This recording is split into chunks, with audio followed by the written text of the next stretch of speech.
ಕೇಂದ್ರ ಸರ್ಕಾರ ಮುಂಬರುವ ದಿನಗಳಲ್ಲಿ ಕೇಂದ್ರಾಡಳಿತ ಪ್ರದೇಶ ಮತ್ತು ವಿವಿಧ ರಾಜ್ಯಗಳಿಂದ ಒಟ್ಟು 310 ಲಕ್ಷ ಮೆಟ್ರಿಕ್ ಟನ್ ಗೋಧಿ ಮತ್ತು 70 ಲಕ್ಷ ಮೆಟ್ರಿಕ್ ಟನ್ ಭತ್ತ ಸಂಗ್ರಹಣೆಗೆ ಗುರಿ ಹಾಕಿಕೊಂಡಿದೆ ಎಂದು ಕೇಂದ್ರ ಗ್ರಾಹಕ ವ್ಯವಹಾರ, ಆಹಾರ ಮತ್ತು ಸಾರ್ವಜನಿಕ ವಿತರಣೆ ಹಾಗೂ ಹೊಸ ಮತ್ತು ನವೀಕರಿಸಬಹುದಾದ ಇಂಧನ ಸಚಿವ ಪ್ರಹ್ಲಾದ್ ಜೋಶಿ ತಿಳಿಸಿದ್ದಾರೆ.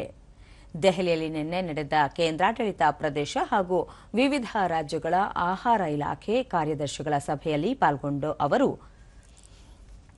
ಮುಂದಿನ ಮಾರುಕಟ್ಟೆ ಋತುವಿನಲ್ಲಿ ಗೋಧಿ ಮತ್ತು ರಬಿ ಬೆಳೆಗಳ ಸಂಗ್ರಹಣೆ ಗರಿಷ್ಠಗೊಳಿಸಲು ಮತ್ತು ಪೂರ್ವಭಾವಿ ವಿಧಾನ ಅಳವಡಿಸಿಕೊಳ್ಳಲು ನಿರ್ದೇಶನ ನೀಡಲಾಗಿದೆ. ಖಾರಿಫ್ ಮಾರುಕಟ್ಟೆ ಋತು 2024-25ರಲ್ಲಿ ರಾಜ್ಯಗಳು ರಾಗಿ ಸೇರಿದಂತೆ ಸುಮಾರು 16 ಲಕ್ಷ ಮೆಟ್ರಿಕ್ ಟನ್ ಒರಟು ಧಾನ್ಯಗಳ ಖರೀದಿ ಅಂದಾಜಿಸಲಾಗಿದೆ ಎಂದರು.